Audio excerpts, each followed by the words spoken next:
Today we're joined this morning by Tanwa Ashiru, who is a counter-improvised explosive device analyst, also an all-source intelligence analyst, and then was with the U.S. Air Force. Thank you for coming on this morning. Thank you for having me. Well, there's a lot of despair about our efforts to rescue the girls. You know, the groups advocating for them to be rescued don't seem convinced that enough is being done. But the government on their part say, listen, we're doing what we can, although once upon a time there's no credible intelligence. I don't know if there is any today, but from what you've seen, how we're going about this rescue, where are we missing the point? Okay, I mean, there's a lot of grief, and understandably so. It's a very difficult situation, Chamberlain. There's so many rumors abounding. Now, the best source for having an idea of where the girls are either one, through the eyewitnesses, so some of the hostages that the Nigerian military has been able to rescue, the ones that say that they've sighted or at some point they were there with Chibok girls, or two, any kind of Boko Haram soldiers, foot soldiers or insurgents that they captured, they would also be a pretty good source of intelligence. But then so far though, even with both, they haven't been able to really verify the source, so verify the information. So there's so many rumors. Some rescued people say, oh, that they were with Chibok girls and they're now terrorists and they now kill, innocent people and innocent civilians. That's one rumor. The other rumor says, no, the Chibok girls, a lot of them refuse to convert, they refuse to marry, and so on, and so they're standing their ground. And then there's even, yet another one that says, look, the Chibok girls are well taken care of. They're almost even like a celebrity. There was an eyewitness girl who said, they were peeking through the window, and then they asked the girls, are you the Chibok girls? And they said, yes, they are. So there's so many different accounts, and there's really no way to verify. In fact, there was one that said, oh, the Chibok girl went back to her village and poisoned her family. So by the time you're having different people who are supposedly eyewitnesses giving you all sorts of accounts, it's not, we don't have any credible facts. And so that's where, one of the main challenges. And they've stopped this regular briefing ever since. So many questions that people have are left unanswered. And one wonders, because there are those who will ask, first and foremost, when the government did say, the president actually says there was no credible intelligence, a lot of people were shocked and they thought, wait a minute, so what about all of those Western countries that volunteered intelligence as well to help Nigeria? What happened to all of those? Was there any handover notes from the preceding government to this one? Because there was that comment as to, we knew where they are, but we didn't want to move in. So many things disjointed. Yes, okay, so the truth is, they got kidnapped around April of 2014, and around July, the military or the Nigerian government got some pretty credible intelligence, I think from the US or so, with some sightings. They had sighted the Chibok girls in a certain location. But then it's, they couldn't just go in there to just attack, because then you could be putting the girls' lives at risk. So that's another major challenge that they have, because even if they see, okay, the Chibok girls are here, they're going to have to go in there with very, very precise military precision. Think about, the kill capture thing for Osama bin Laden operation, that when they went to get him. It was, the Navy SEALs had been practicing over and over again. They built a replica, so you can't just go in there and just get them, especially when, the people you're trying to rescue are high-valued individuals. So they did get some credible intelligence, and anybody knows with kidnapping situations, as soon as a kidnapped or an abductor takes you from your first location to the next, then the chances of you being found gets a lot more difficult. So what they try to say is that, from that first location, try to make sure that they don't get you to the next place. Just try and fight or do whatever you can to make sure you don't get moved, because once you get moved, it's a lot more tricky. So I think that's where also the former President Obasanjo was coming from when he said, look, to be honest, 2015 was silent. I mean, we had some information up until about October of 2014, and from that point on, all of 2015, we didn't hear anything about them. So seeing the videos now that came out, which apparently was recorded in December of 2015, and I think the Nigerian military or the Nigerian government had a hold of it, and they were in touch with the people who sent it. But obviously, it's a sensitive situation. They can't just share all the information, with the rest of the public. It's tricky. Another issue here is that what options really does the president have, or does the Nigerian government have? So on one hand, you're saying, okay, if the Boko Haram are saying we have the Chibok girls and want to negotiate, you should give us money. I mean, you and I know that that's just setting us back, knocking us back again and reversing any progress that has been made.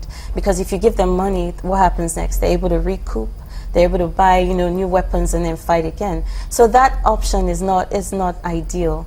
But then the other one is that what if the Boko Haram insurgents, which they know apparently that the Chibok girls are their ace cards. I mean, they know that Chibok girls are pretty much their ticket. And so you could see even from the video, the girls were well fed. They looked really good. And there are a lot of eyewitness accounts as well that say, that the area where the Chibok girls were, they would always show them and say, look, see, they're well fed, they're well taken care of. If you follow what we tell you to do, you can also be taken care of like them.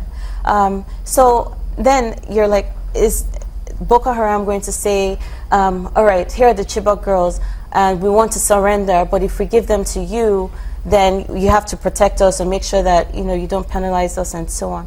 So there's so many different scenarios, so many rumors abound. It's really a very tricky and touchy situation right now. You know what I see here? Perhaps we're trying to see if we can get into the mind of the terrorists, and this time we're talking about Boko Haram. Recall once they were heavily bombarded, and we got news of they willing to negotiate, and we got that story out that they were willing to drop their arms and come clean. And just as we were trying to internalize that, we saw a renewed attack on the people in the country. This again is coming, the proof of life video which we're seeing is coming just at the heels of the relative success we've seen from the Nigerian army in routing the terror group. Do you think, because sometimes you've actually worked in some of these places where we had some of these terror groups in the world, that they are willing to negotiate, or we're being led into believing that a deal is in the offing? Okay, so the last time it happened, I think that was back in October 2014, and it turned out to be a hoax. People were just trying to, they saw the government was very vulnerable and they were eager to find a solution, and so they were just being used. In fact, not too long after that, Shekau came out with a video saying, you know what, you guys are deceiving yourself, we're not giving anybody anything or fighting on. And I don't know if you also remember, there was the Australian negotiator who said, on several occasions they were actually close to sort of securing the release of the girls, and then they were met with resistance. One version says they were met with resistance from Boko Haram commanders. Another one says they were met with resistance from the Nigerian government. So, it's just all sorts really going on here. But really, if you think about it, one of the major things that, sorry, I kind of lost my train of thought there. Yeah, you were saying that they're talking about resistance from the group. So if you're looking into the mind of Boko Haram, right now there's a lot of pressure.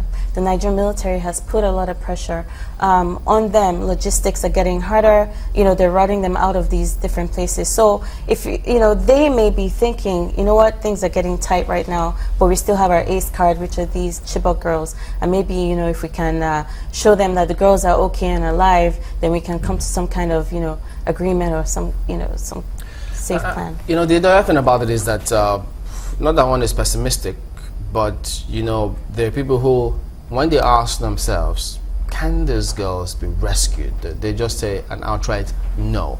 As much as that would be very difficult for the parents, families, and campaigners. But if you look back, because it's online, there's this mail online, Dr. Andrew Pocock, former British commissioner to Nigeria, he told the Mail Online that at the time, American Eye in the Sky, they spotted a large encampment of girls, I think about 80 of them, but that they were using them as shield. And so the Western powers felt helpless. Nothing could be done at the time. And so with that kind of information, and if we say we have no intelligence, one wonders, look, the reality is, can they really be rescued? Okay. It's funny because someone actually just asked me that question this morning. Is it possible? And to me, there are two different scenarios by which that could happen. Number one is if the Nigerian military really gets some credible intelligence and they're able to, through their special forces, be able to go in there stealthily. Obviously, it has to be kept, close-knit, and be able to rescue the girls. That's scenario number one. Number two is if Boko Haram is genuinely willing to negotiate. So if they're really saying, you know what, we do have the Chibok girls, and we would like to negotiate for either release of some of our members or just ease in our persecution and so on. So off the bat, off the top of my head, those are two different scenarios by which they really can be found. I must say though that the video that we just saw really helped out in that it helped us say, okay, you know what, it means at least some of these girls, if not all. I know in the video the girls stressed that we are all okay, but even we don't know how many of them anyway. Exactly. And what some analysts say is that if at all anything happened to the girls, it would have been, to some of the girls, it would have been way back in 2014.